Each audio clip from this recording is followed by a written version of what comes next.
할렐루야, 할렐루야. 사람이 살다 보면 오해라는 것이 있지요.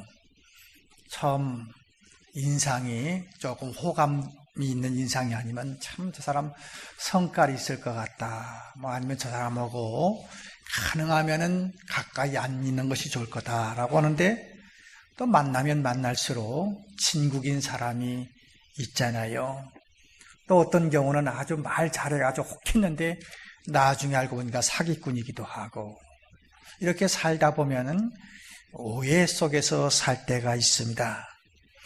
특별히 우리나라는 유교 사상이 강했지요. 그러다 보니까 이 기독교에 대한 오해가 많았는데, 그 중에 가장 큰 오해가 이 예수 믿는 사람은 불효자식이다, 조상을 잘 섬기지를 못한다, 이런 것들에 대한 오해와, 또 심지어 나는 교회 다니고 싶지만은 불효, 조상을 섬길 수 없기 때문에 나는 교회 나갈 수 없다라고 합니다. 유교 사상이 충에 대해서, 효도에 대해서 굉장히 강조하는 것 같습니다만, 사실은 유교 사상은 효보다는 충입니다. 그래서 상강 오륜에 보면 군의 신강, 신하가 임금을 섬기는 문제를 가장 먼저 이야기했고, 이어서 부의 자강, 부의 부강, 신하가 임금을 섬기는 것이 근본이고, 자식이 아버지를 섬기는 것이 근본이고, 아내는 남편을 섬기는 것이 근본이다. 그리고 오륜에서도 마찬가지지요.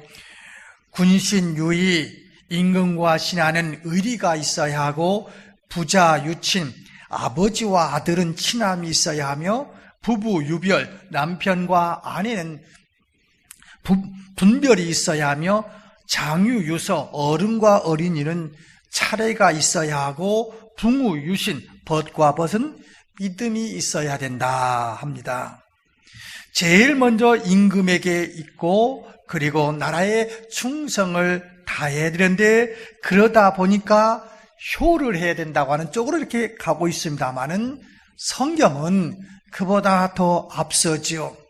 오늘 본문에 있는 것 같이 내 부모를 공경하라, 그리하면 내 하나님 여호와가 내게 준 땅에서 생명의 길이라.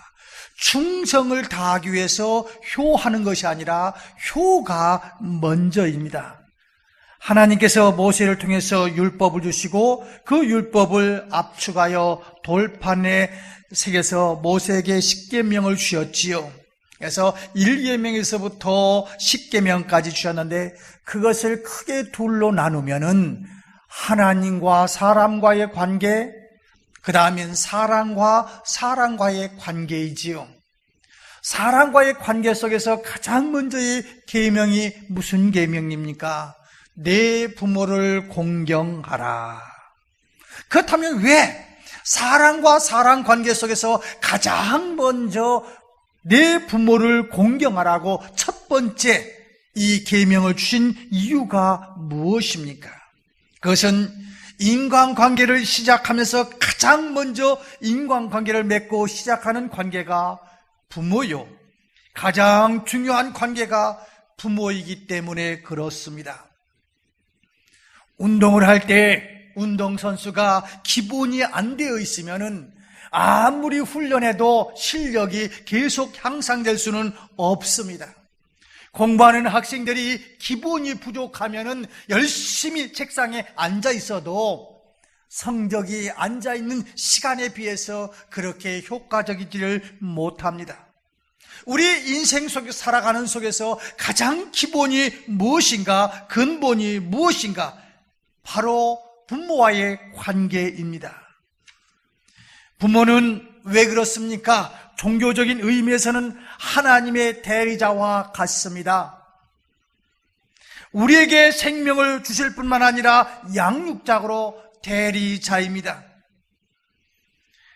각 나라에 대사를 파송하지요. 대통령이 해야 될 일들 다 가서 해야 되겠습니다만, 그 일을 대사에게 맡겨가지고 그 일을 감당하게 하는 것과 같이 하나님께서 우리 부모에게 하나님을 대리해서 모든 일을 맡겨주셨습니다. 그래서 전성에 의하면 이런 말이 있어요. 돌판이 두 개가 있는데 하나는 하나님과의 관계, 하나는 인간과의 관계인데 내 부모를 공경하라 하는 것이 어느 돌판에, 첫 번째 돌판에 있을까? 두 번째 돌판에 있을까? 이건 뭐 성경은 아니고 전승에 의하면은 내 부모는 공경하라 하는 것은 첫 번째 돌판에 있었을 것이다 라고 하는 전승이 내려온다고 그래요. 왜냐하면은 하나님, 내 부모님은 마치 하나님과의 관계와 같은 그러한 관계, 바로 부모의 사랑이 곧 하나님의 사랑이고 부모에게 공경하는 것이 곧 하나님께 공경하는 것과 같기 때문에 그 전생에 의하면은 아마 내 부모를 공경하라 하는 것은 첫 번째 돌판에 있었을 것이다 하는 그런 학설도 있어요. 그 다음에 내 부모를 공경하라 하는 것은 마땅히 해야 할 일입니다. 동양에서 예로부터 효는 천륜이라고 합니다. 천륜은 인간이 거역할 수 없는 것이죠. 이것을 거역할 때는 큰 제약으로 여겼습니다. 하나님께서는 우리 인간에게 마땅히 해야 할 일이기에 이 계명을 가장 먼저 두셨습니다. 또한 하나님을 기쁘게 하시는 일입니다. 골로새서 3장 20절에 보면은 자녀들아 모든 일에 부모에게 순종하라 이는 주 안에서 기쁘게 하는 것이니라 라고 이야기하고 있습니다. 우리는 하나님의 영광을 위하여 하나님을 찬송하기 위해서 지음을 받았습니다. 그리고 하나님을 기쁘게 해드리기 위해서 부름을 받았습니다. 그것이 무엇입니까? 부모 공경하는 겁니다. 때문에 이것이 첫 계명이지요. 그래서 이 첫 계명을 둔 이유는 이 계명이 하나님이 기뻐하시는 것뿐만 아니라 또 한편으로는 이렇습니다. 예를 들면은 공부 열심히 하고 잘하는 아이한테는 부모님이 공부해라 할 필요가 없어요. 얘야 그만 공부해, 너 잠자, 내일 학교 가야 되잖아. 그러면서 공부 잘하는 아이들한테는, 열심히 하는 아이들은 해야 될 필요가 없습니다. 그리고 알뜰하게 사는 남편에게 여보 돈 다 내놔 그럴 필요가 없어요. 여보 저기에 좀 서랍에 돈이 있으니까 언제든지 필요할 때 꺼내다 써. 그래도 다 알아서 하는 거예요. 자녀들도 마찬가지입니다. 이렇게 계획적인 아이들한테는 구태 용돈 너 얼마 필요하냐, 얼마 더 주세요, 아니야 너무 많아 영수증 갖고 와, 그럴 필요가 없어요. 있는 거 아니면 적은 통장 딱 내놓고 비밀번호는 몇 번이니까 네가 필요할 때 꺼내다 써. 얼마든지 할 수가 있어요. 그것이 지켜지지 아니할 때에 영수증이 필요하고 그것이 지켜지지 아니할 때 다른 제도가 필요한 것 아니겠습니까? 우리가 부모에게 잘 효도하고 공경할 수 있다고 한다면 구태여 성경에서 내 부모를 공경하라 할 필요가 없어요. 반대로 이야기한다면 부모를 기쁘게 해드리는 일이 그렇게 쉽지가 않다는 겁니다. 아니 어떻게 보면 부모를 공경하는 것을, 부모님을 기쁘게 해드리는 것이 이 세상에서 가장 어려운 일인지도 몰라요. 이미 창세기서부터 그런 것들을 우리에게 증명해 주고 있습니다. 아담의 아들 가인 보십시오. 이 가인이 누구를 죽였습니까? 자기의 동생을 죽이지 않았습니까? 형한테 맞아 죽은 동생, 그것을 보는 어머니의 마음, 아버지의 마음은 얼마나 마음이 아프겠어요. 지금 저 진도 앞바다에 있는 자식들, 그 바다에 빠져 죽어 있는 자식들을 바라보면서 부모의 마음 이해할 수 없이 많이 아프지만은 이거 형이 동생을 때려 죽이는 그 속에서 그걸 목격하는 부모님의 마음 얼마나 아프겠어요. 그 사람들은 아닌 말로 조금만 가까우니까 청와대도 찾아가고 어디도 찾아가면서 항의라도 할 수 있고 말이라도 할 수 있지. 아들이 아들을 죽이는 그 현장, 그것뿐입니까? 야곱과에서도 보십시오. 장자권을 가지고 아귀다툼을 하고 있는 그 자식들을 바라보면서 그 부모님들의 갈등 얼마나 컸겠습니까? 그렇다면 신약에 와서는 사람들이 변했어요? 그러지 않아요. 예수님 당시에 와서는 어떤지 아십니까? 고르반이라고 하는 말을 많이 썼어요. 고르반이라고 하는 말은 하나님 앞에 드린 예물이다, 하나님 앞에 드린 헌물이라고 하는 뜻인데, 그게 순수하게 잘 썼으면 얼마나 좋겠어요. 예를 들면 이렇습니다. 간단하게 예를 들면은 여기에 컵이 있습니다. 부모님이 아들 집에 와서 보니까 이 컵이 너무너무 멋있고 갖고 싶어요. 그러니까 얘야, 이 컵 좀 나 좀 줄 수 없겠느냐. 그러니까 뭐라고 하냐면 고르반 해버리는 거예요. 하나님 앞에 드렸기 때문에 부모님 앞에 드릴 수 없다는 거예요. 그러면 믿음이 아주 굉장히 귀하고 훌륭한 것 같지요. 근데 속은 그렇지가 않아요. 아니, 예수님 당시가 아니라 오늘 현대는 어떻습니까? 그것이 변해서 어떻게 돼요? 예를 들면은 어머님 무슨 생신이에요. 가기 싫거든?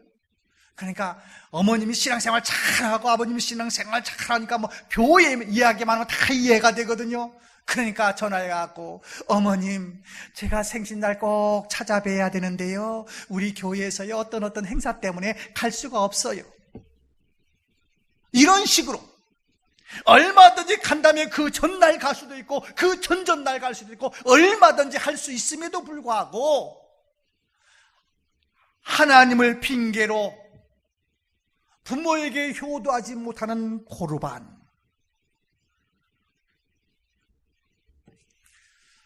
이렇게 부모에게 공경하는 것이 쉽지가 않습니다. 사도 바울은 계속해서 이러한 말씀을 하면서 부모에게 공경할 것을 강조하기도 했습니다마는, 그러기 때문에 오늘 우리가 살아가는 사람들은 이 공경을 회복해야 됩니다. 부모를 공경하는 것이 다시 회복되어야 돼요. 공경은 나보다 윗사람을 사랑하는 표현입니다. 사랑하기 때문에 존경하고 존중하는 것입니다.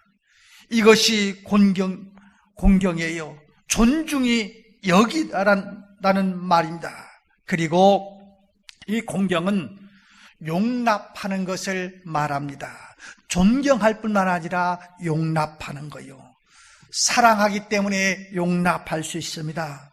사랑하기 때문에 섬길 뿐더러 사랑하기 때문에 허물을 감춰주고 덮어줄 수 있습니다. 어릴 때 부모님은 온전한 분 같았습니다. 그러나 내가 장성해 보니까 부모님이 약하고 부족한 점이 많이 발견됩니다. 내 마음에 들지 않는 부분도 있습니다. 때로는 부모님의 허물이 내 눈에 보입니다. 단점이 보입니다. 단점이 드러나기도 합니다. 그럼에도 불구하고 그 허물과 약점을 감춰주는 것이 공경이에요. 노아의 홍수 이후에 하루는 포도주를 많이 먹고 노아가 벌거벗고 잠을 자고 있습니다. 이 모습을 누가 봅니까? 아들이 봅니다. 함이라는 아들이 아버지의 그 모습을 보면서 형제들에게 가서 아버지의 흉을 봅니다. 아버지가 그러고 자고 있다고. 그러니까 그의 다른 형제들 셈과 야벳은 어떻습니까? 그렇게 자는 모습이라고 하는 이야기를 듣고 그 부족한 부분을 보지 아니하려고 뒷걸음질 해가지고 아버지의 부끄러운 부분을 덮어드리지 않습니까? 누구든지 단점을 이야기하는 것은 쉽습니다. 그리고 재미도 있습니다. 그래서 가끔 그런 이야기들이 있잖아요. 며느리들이 모이면은 시어머니 흉보기가 참 재밌다고. 그래요. 그런데 오늘 그 아버지에 대해서 흉을 본 아들과 아버지의 흠을 덮어준 아들들과의 결과, 열매는 엄청나게 다르다는 겁니다. 부모를 공경했던 셈과 야벳은 축복의 자녀로 하나님께서 쓰셨지만은 아버지의 단점을 흉으로 보았던, 단점을 드러냈던 그 함은 저주의 자녀가 되었다는 것입니다. 사랑하는 성도 여러분, 멀리 있는 사람의 허물도 덮어주기가 쉽지 않지만은 더 힘든 것은 가장 가까이에 있는 내 부모의 흠을 덮어주는 것이 그렇게 쉽지가 않다는 것입니다. 그러기에 오늘 성경은 내 부모를 공경하라. 내 부모가 단점이 보이고 단점이 드러나고 약점이 보인다 할지라도 내가 그것을 드러내가지고 흠을 보지 말라는 거예요. 또한 공경이라고 하는 것은, 공경의 사랑은 신뢰하고 순종하는 것입니다. 자녀들아, 주 안에서 너희 부모에게 순종하라. 이것이 옳으니라. 순종이라고 하는 것은 잘 듣는 겁니다.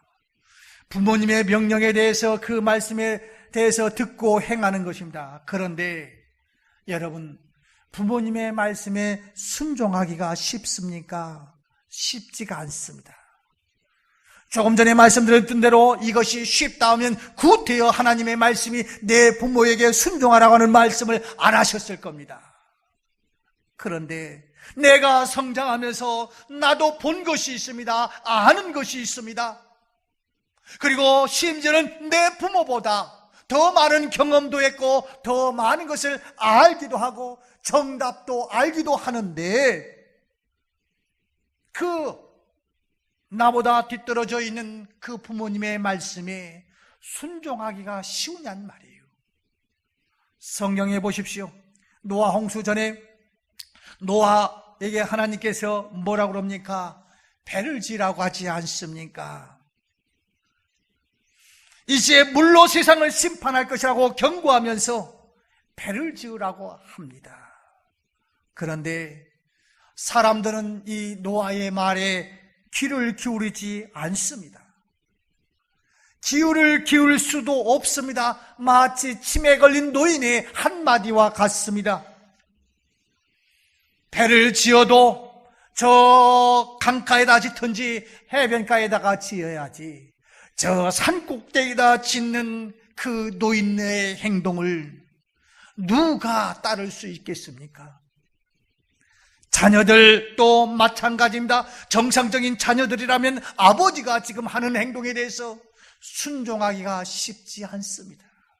그럼에도 불구하고 이 아들들은 다른 사람들이 다 손가락질하고 잘못되었다고 수군수군대고 있는 그 상황에 있어서라도 이 자녀들은 아버지와 함께 배를 짓는 일에 순종했다는 것입니다.